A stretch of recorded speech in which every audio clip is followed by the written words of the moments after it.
ایک نوجوان کسی بزرگ کی خدمت میں حاضر ہوا اور کہنے لگا، حضرت آپ فرماتے ہیں کہ بد نگاہی سے پرہیز کرو۔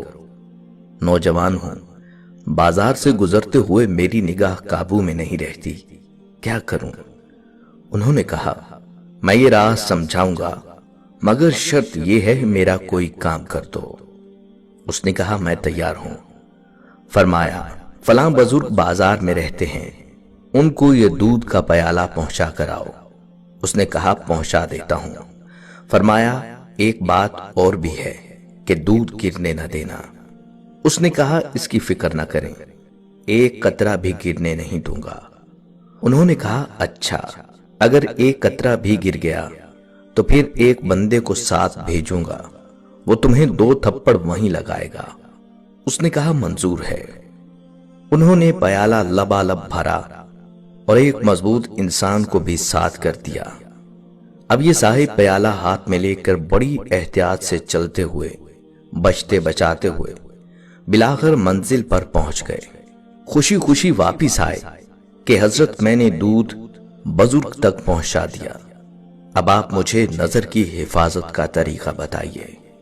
انہوں نے کہا، دودھ تو پہنچا دیا ہے، مگر یہ بتاؤ آج راستے میں تم نے کتنی شکلوں کو دیکھا؟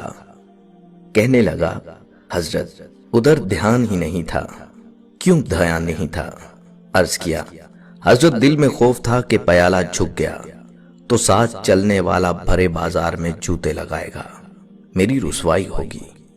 فرمانے لگے، اللہ والوں کا بھی یہی حال ہوتا ہے، وہ سمجھتے ہیں اگر گناہ کے ذریعے یہ دل کا پیالہ چھلک گیا تو قیامت کے دن سرعام رسوائی ہوگی، اس لیے ان کی نگاہ نہیں اٹھتی۔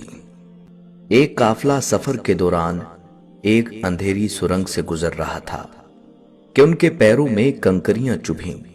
کچھ لوگوں نے اس خیال سے کہ یہ کسی اور کو نہ چبھیں، نیکی کی خاطر اٹھا کر جیب میں رکھ لیں۔ کچھ نے زیادہ اٹھائیں اور کچھ نے کم۔ جب اندھیری سرنگ سے باہر آئے تو دیکھا وہ ہیرے تھے۔ جنہوں نے کم اٹھائیں وہ پچھتائے کہ زیادہ کیوں نہ اٹھائیں، جنہوں نے نہیں اٹھائیں وہ اور بھی پچھتائے۔ دنیا میں زندگی کی مثال اس اندھیری سرنگ جیسی ہے اور نیکیاں یہاں کنکریوں کی مانند ہے۔ اس زندگی میں جو نیکی کی وہ آخرت میں ہیرے کی طرح قیمتی ہوگی، اور انسان ترسے گا کہ اور زیادہ کیوں نہ کی۔ دنیا اگر ہاتھ سے نکل جائے تو بندہ غریب ہو جاتا ہے، اور اگر یہ دنیا ہی دل سے نکل جائے تو بندہ ولی ہو جاتا ہے۔